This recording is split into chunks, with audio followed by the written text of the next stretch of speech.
experience on that days leading up to the crucifixion. So, let's begin. I can't believe it. I this one. What am I supposed to do? This is the craziest uprising I've ever seen in my life. Here I sit, trying to get my report to Rome concerning the crucifixion of the Galilean and the troubles and the rumors, and I hardly even know where to start. I would have thought the mere mention of my name, or at least the authority of Rome, would have quelled the mob, or silenced the man himself. The mention of my name, Poontius Pilatte, I wonder how the history books will remember me. I wonder if it will be writ large as it should be, as a man of ambition, decisive action, assertive and in control, loyal to the emperor, a man who brought order and stability to this little outpost of the empire. Goodness knows I've tried. I never wanted to be here in the first place, but you do what duty requires. Even if it means going to places you've never imagined. This dirty little hole in the backside of the empire really wasn't where I wanted to go. You climb the ranks. You live or die by your reputation, your name. And my name should be trumpeted throughout the streets of Rome. But I don't know whether it will or not. I wonder if I'm going to be stuck being associated with the name of that carpenter, that outback preacher, that crucified troublemaker, the withering poet. For a short time, he and I shared a stage on the world's theater, and high drama it was, too. Being the powerful against the defenseless, the gladiator with no sword against the lion of a procurator, there should have been no contest, no quarter. I should not have given him the time of day. Mars knows I had to be done with it. Why did I give him a trial? I mean, he didn't deserve one. This is Rome. My law, I only answer to the emperor. And his emperor's agents, but I don't answer to the people of Jerusalem. So why in heaven's name did I get myself involved in this mess? Probably be asking my question for the end of my days. I know my wife has said that I should have nothing to do with the man. Does she fear something that I shouldn't be associated with him at all? I think I probably did what I did because my wife was terrified of me having anything to do with this guy. But I still got to write a report. I'm not going to say my wife told me to. Should I say everything? I just wonder if maybe I should just minimize it and not say. So let's start at the beginning then. So maybe you can help me make a decision on what I should write to Rome. Somehow this incident, how to put it, is so much larger than the character involved. It's of course about the Nazarene. It's also about the relationship with God.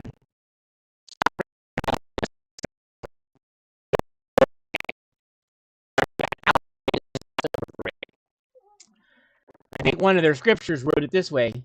Most of the crowd spread their cloaks on the road, and others cut branches from the trees. And the crowds that went before him and that blessed him were shouting, Hosanna to the Son of David. Blessed is he who comes in the name of the Lord. Hosanna in the highest. And when he entered Jerusalem, he started saying, who is this? And the crowd said, this is the prophet Jesus from Nazareth. There were rumors, of course, at least until I met him in person. The stories confirm each other. They build credibility for my case. The parade on that Passover day had all the markings of revolt. Crowds in the streets, shouts of acclamation of a Messiah, a deliverer, to a people who imagine themselves in repression. Indeed, impression. There could have been no better situation possible. Rome had bent over backwards to make them happy. They had, though I can't understand why, allowed them to maintain their own temple and practice their own religious insanity. They'd given power and authority to chief priests and a council of sorts called the Sanhedrin. What more could they have wanted? But you know how it is with the people. You give them one thing, they want another. You give them an inch, they want a mile. There's no end to the appetite. You give them an autonomy and they want liberation. And that Passover celebration, every year it's the same thing. They remember some dusty old story of their dusty old God delivering them from Egypt through the wilderness into the promised land and the land they now live in. the land that belongs to the emperor and to Rome. Rome is destiny to give order to the world. Understand that. If they would just find their lives so much easier, very benign. Not these guys. And if Scott comes along and talks about what? I never heard here about what? About the kingdom of God. Now, seditious. That I can write about. Seditious rumors, mobs in the street and clamoring for deliverance, and claims that made that he was their liberator. Yeah, that would wash. And a betrayer. One Judas, a known zealot, a dagger man, a infiltrator, I imagine. Good for him.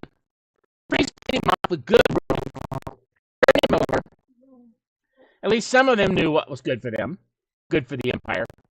They could be committed in this report. And the scripture says in Luke, then one of the 12, whose name was Judas Iscariot, went to the chief priests and said, "What will you give me as liberty over me?" They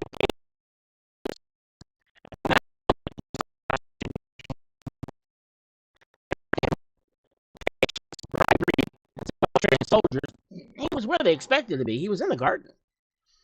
And Jesus went with them to a place called Gethsemane, which is where they found him. And he said to the disciples, "Sit here while I go over there and pray." Pray? Oh, come on. And taking with him Peter and the two sons of Zebedee, they began to be sorrowful and troubled. And then he said to them, "My soul is sorrowful, even to death. Remain here and watch with me." I like the way the betrayal worked out so well. It was like clockwork. The soldiers shadowing Jesus to his garden where they knew Jesus would be. They were also to be commended. And then that Judas guy, he came up and led the soldiers right to him.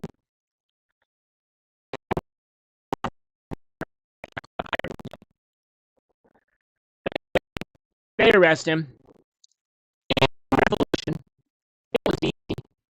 Sure, they put up a bit of a scrap, but once again, the imperial forces reigned, and we showed no mercy to cowards and troublemakers. Followers knew that. They ran like that. One guy ran out of his clothes.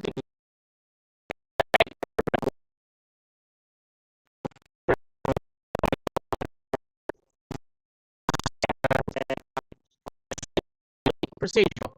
Turn him over to the high priest and his lot and let them try him and then turn him back into me for sentencing.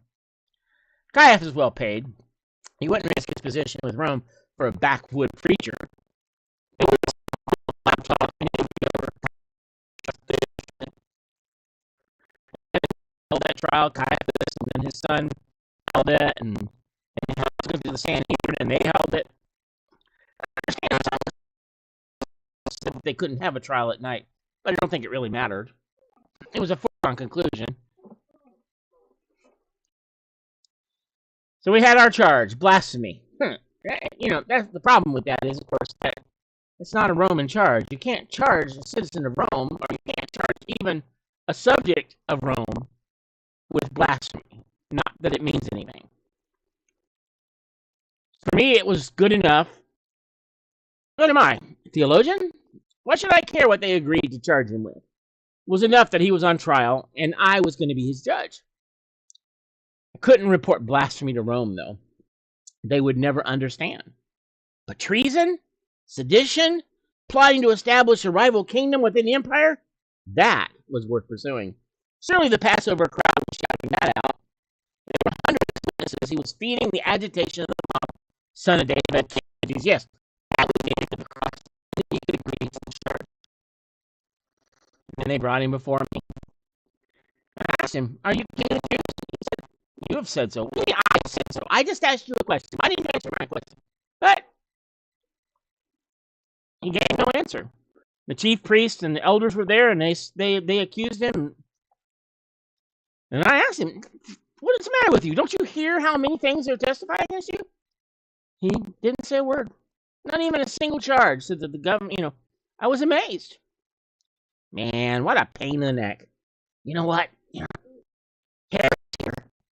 Herod Antipas. And this guy is from Nazareth. Maybe I can throw my work off on him. So I'll send him to Antipas. So I sent him. Did the same thing to him. Wouldn't answer any questions, so they sent him back. So I went to the crowd, but by this time they became hostile to him. How fickle these fools were. Mindless sheep. One day they're clamoring for his coronation, and now they're jeering at him. I remember that this is Rome, and Rome strikes fear in the people, as it should. It keeps them in their place, as it should. The crowd knew well that I had the power to crush them like stones and turn them into pavement. Their fragile little leader was now nothing to them. His voice was rendered mute by my questions, I suppose. So I turned to the crowd in a fit of whimsy and played the puppeteer for them. I dangled their little Jesus on one hand and their scoundrel Barabbas, who I knew that he was a rebel, on the other, and asked them to play a game with me.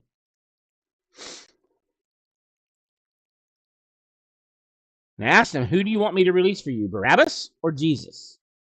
For I knew that this was out of envy. I knew that that's what this was about. It wasn't so much that he was that much of a stray. I mean, obviously, he wasn't that much of a threat to Rome. But the leaders of Jerusalem hated him, and they envied him, and they jealoused him. And, it didn't really matter to me. Kill one Jew, kill a million. Didn't matter to me in one way or the other. After all, it hasn't been that long since he crucified 500 Jews. That was that day. I remember reading about that one. So many rebels crucified them with.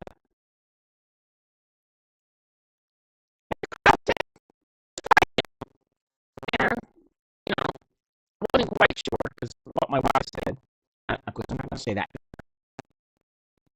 I had to be satisfied with us. So that being with the cat of nine tails, came back, battered and beaten in his head, and face.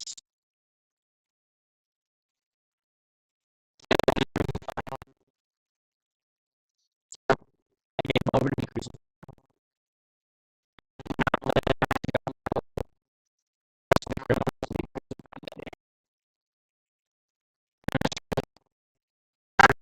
The crowd. So I washed my hands, them all strength in my hand and the power of Rome. So I told them, I'm innocent of this man's blood. See to it yourself. And all the children will answer, the blood be on us and on our children. I released the Barabbas and I scourged Jesus to be crucified. The soldiers of the governor took Jesus into the governor's headquarters and they gathered the whole before him. And they stripped him, put a scarlet robe on him, and twisted together a crown and put a wreath on him. And kneeling before him, they mocked him and spit on him and hit him and struck him in the face and the head. When the men had fun, when the men had finished having their fun, they stripped away everything and let him be crucified. After all, he was just another one of these crazy people we were guarding. Might as well take a little vengeance on their king. I have to say, I can't put this in report, that something else happened. It was more than dust and a few whispers from his mother in the air that day. The dark sky darkened and the cliffs, I suppose. I could consult the astrologers, but more the earth stood still. There were chills up my spine, and then it felt like the earth itself would explode. 3 hours into the crucifixion, darkness covered the land till the 9th hour, and about the 9th hour, I heard Jesus, the centurion said, he cried out, Eli, Lili, lima sabachthani, which somebody told me means, my God, why have you forsaken me? He died. Arrangements were made, sent the Roman soldiers in because the Jews got antsy about having them up after dark on Passover. So I sent the troops in, and they broke the legs of everybody and crucified until they got to Jesus, and he was already dead. I guess scourging him sped the process. I'm not sure. And I heard his mother and John, and he gave his mother to John. I quite understood that one, but it's not Rome. And they put him in a tomb. Not even a real tomb. He didn't have the power that he said he did. It was in a borrowed tomb. And they would take him out and bury him in a real place after Passover was over. The Pharisees and the high priest came to me and said that the impostor was alive. One of his disciples tried to steal. I knew good and well the disciples weren't going to. So I sent a squad and had it sealed with my ring, and gave them a guard of soldiers and make it as secure as you can. And so they went and made the tomb secure by sealing the stone and setting a guard. Not a big deal. Another deluded prophet gone. Another rebellion crushed. We were done with the man for good. I hope the citizens of the little armpit of Rome will get his out of their heads. We sealed the dreams of their little god up with a big, strong stone.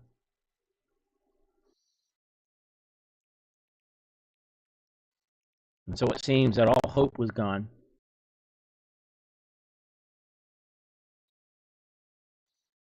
But the reality is,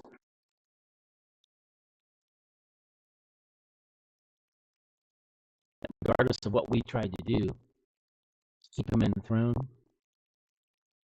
keep him in the tomb, to stop him, you can't put God in a tomb. He doesn't stay there. The reality is that after 3 days, witness upon witness upon witness came and reported that they'd seen him alive.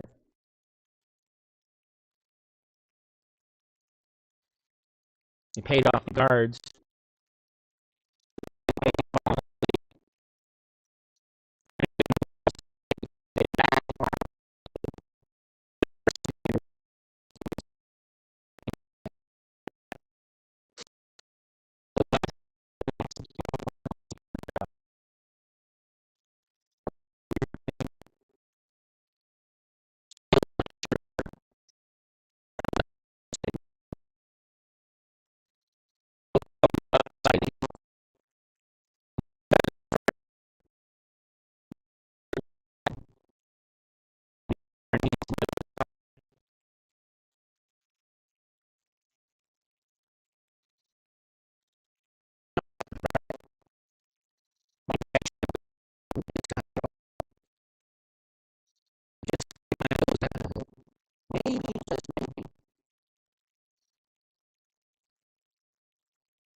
The reality is that you can't keep God in a box.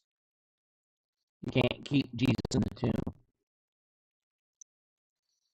What Pontius Pilate fails to realize is this was all part of God's plan. Pontius Pilate thought he was in control. But the reality is that God had all this worked out, all this planned. It's the only way we can be saved. And the reality is, on that third day, the tomb wasn't open to let Jesus out.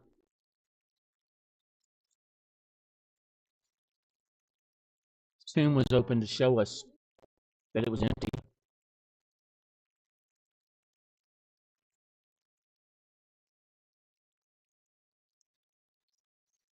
I wonder sometimes, as Christianity spread, Pilate thought of it all.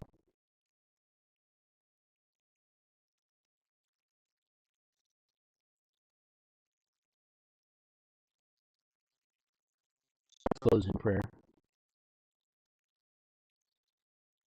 Father, for all said and done,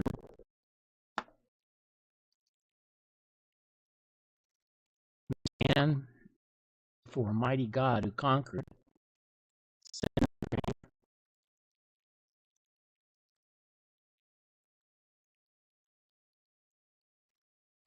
It's always been about you.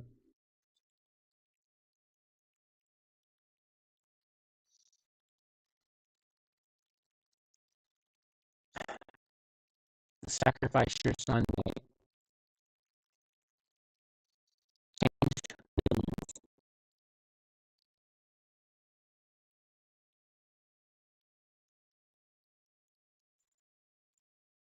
Thank you.